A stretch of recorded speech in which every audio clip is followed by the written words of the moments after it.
Kinagawian na tuwing simula ng bagong taon, pinapakinggan ang mga kilalang manghuhula katulad ni na Rudy Baldwin at Jovi Vargas. Paalala lamang po, tayo pa rin ang magpapasya sa takbo ng ating kapalaran.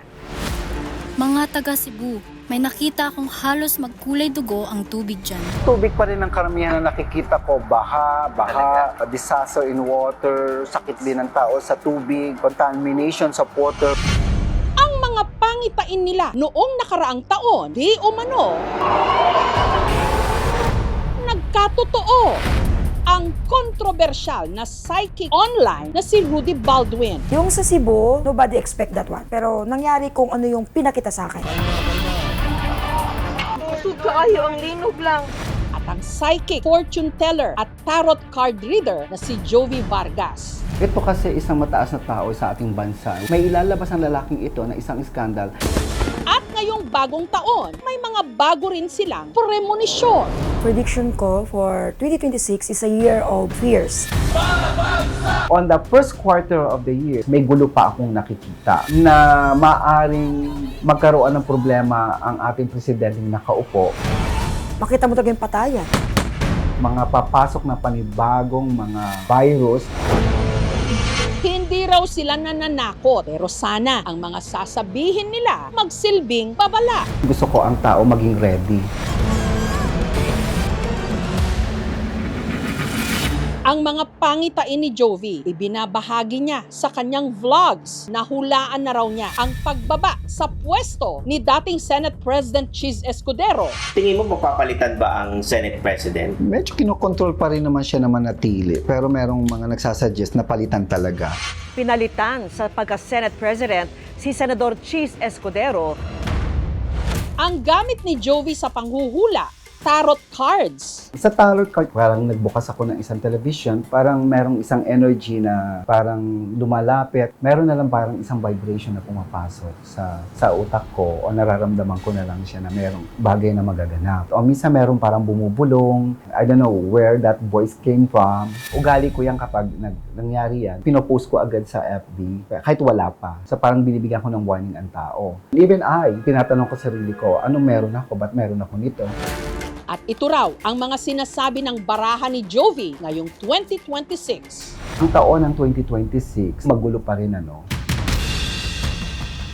Nakikita ko pa rin ang mga trahedya, no?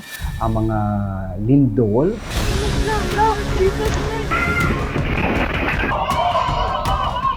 Buong mundo ay maaaring mabigla sa lakas ng lindol na yun. Pero mag-iingat ang bandang Amerika, yung nararamdaman ko. May nararamdaman ako malaking, sa isang Asian country, may nararamdaman ako malakas na lindol na maaaring makaranas din ng Pilipinas. I hope hindi pa yan ang biguan. Ang lindol nasa kalagitnaan ng taon from July hanggang October. Maraming tubig, o ibig sabihin pagkabaha. Mas matindi. Mga papasok na panibagong mga virus na may kinalaman sa hangin. Merong isang comedian, stand-up comedian, pagkawala ng taon ng 2026 sa part ng showbiz. Dalawa ring lalaki ang nakikita ko sa part ng showbiz ang magkakaroon ng mga titawag nating hindi magandang health issue na maaari rin pagkawala. Ingatan lang yung isang kinikilalang artista na may letter S, may nakikita akong letter R, may malaking insidente ang taon para sa kanya. Ang pagkakulong din na nararamdaman ko na nasa showbiz din na merong nakikitang mga case o scandal o pwede rin namang scam, magiging balita rin ng taon ng 2026. Ang pagkamatay ng dalawang tao, lalo-lalo na yung mga dating leader na dating naging politiko. So nakikita ko ang isang aksidente. Yung isa naman dahil sa sakit, medyo may edad na rin itong politikong itong.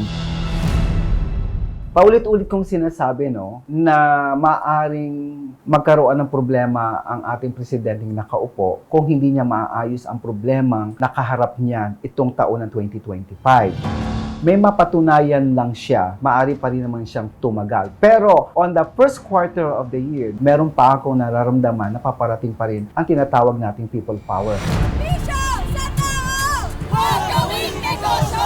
maaring mapaalis ang ating presidente sa taon ng 2026 kung hindi niya magagawa ng paraan ang mga problemang ito. May makukulong na po ba ng malaking tao na hindi? So, meron ako nakitang mga senator, pero ayoko munang banggitin ang mga pangalan. Dating mga nakulong na, maaaring makulong pa. More of the issues sa corruption. Pero kung meron man sigurong pinakakilalang psychic ngayon sa Pilipinas, walang iba kundi si Rudy Baldwin. Ang kanyang mga prediksyon na ipinopost niya sa kanyang page laging viral at kontrobersyal. Ang isa raw sa pinakahuling nahulaan niya ang pagtama ng 6.9 magnitude na lindol at ang matinding pagbaha sa Cebu. Sa Cebu, magkakaroon ng malakas na lindol. Malakas ito.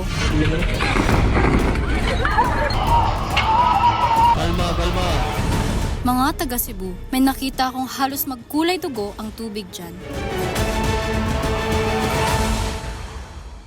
Yung sa Cebu, nobody expect that one. Pero nangyari kung ano yung pinakita sa akin.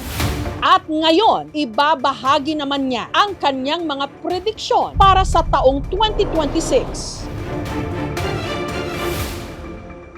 Mostly Luzon, dapat talaga kayong mag-ready. Kung masabi ko sa inyo na 2025, bangka ang kailangan, baka sa 2026 kailangan na natin ng yate. Mostly sa mga bagyo, papasok sa bansa natin ay halos nasabayan ng lindol. Nakakalungkot sa part na to is yung maraming nasawi. Mga taga-Abra, mag-prepared po kayo kasi kung ano yung nangyari sa Cebu, matitikman nyo po yun. Sa mga taga-Abra, huwag po kayong magalit sa akin kasi kung ano pinapakita sa akin, babala lamang po ito. Nasa inyo pa rin naman yung kung maniniwala kayo. Sa 2026, even 2027, merong dalawang bansang Asia na talagang matuloy yung gera. Medyo madamay lang tayo. Sa taong 2026, magkaroon po talaga ng terrorist. Sumabog yung sakyan, yung mga biyahe ng province, especially papuntang Batangas, papuntang Pangasinan. Pero meron po ako nakita, mismo sa terminal lang po Sa terminal lang nangyari yung pagsabog nung bus. Duguan, marami po talagang nasawi. Meron po akong nakita sa taong 2026 na 4 na sasakyang himpapawid na ma-hijack. Ang isa po doon is talagang sumabog po. Yung 3, nagkaroon ng negotiation. Sa corruption, wag po kayo magalit sa akin. Ang nangyari parang wala rin pong solusyon. Yung corruption is hindi po talaga nabago. Meron naman pong makukulong. Pero yung inaasahan yung makulong ay hindi po talaga makulong. May malaki pong mangyari din na matindi. Mayroong isang kaguluhan na mahirap na po awatin ng kahit sino kasi desisyon na po ng taong bayan. So, may pagbabago, may pagpapalit na mangyayari. At meron pa raw kailangang paghandaan ang sambayanan. Prediction ko for 2026 is a year of fears. Babalik ulit, magla-lockdown na naman. At hindi pa riyan natatapos ang mga pangitain daw ni Rudy Baldwin. Well, sa mga artista naman, merong dalawang Itong isa kasi bagong sibol. Maganda ito, babae ito. Ang ikasawi po niya is yung hamon ng kalikasan. Yung isa naman, accident. Lahat ng yan sa aming pagbabalik. May mga vlogger na kilalang-kilala talaga. Yung sikat talaga, masawi sa taong 2026.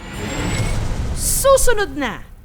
Nailahad na ng kilalang psychic na si Rudy Baldwin ang mga nauna niyang prediksyon para sa taong 2026. Pero meron pa siyang isang babala. Dapat talaga paghandaan ninyo yung pandemic. Kasi babalik po yung 3 klase ng pandemya. Magla-lockdown na naman.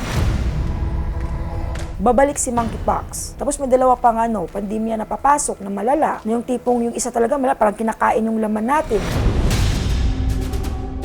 May mga vlogger na kilalang-kilala talaga. Yung sikat talaga. Mas mataas kasi ang antas ng mga vlogger na masawi sa taong 2026. Merong isang politiko. Kilalang-kilala, mataas din ang antas niya na nakita ko sa kanya mangyaring assassination. Talagang pinagplanuhan na siyang tuluyan. Pero dahil alam na rin niya, kasi may experience na siya before, naagapan. May nakita akong 3 senador na mawala, pero krimen pa din ang cause. O sa mga artista naman, merong Dalawang itong isa kasi bagong sibol. Maganda ito, babae ito. Ang ikasawi po niya is yung hamon ng kalikasan. Yung isa naman, accident.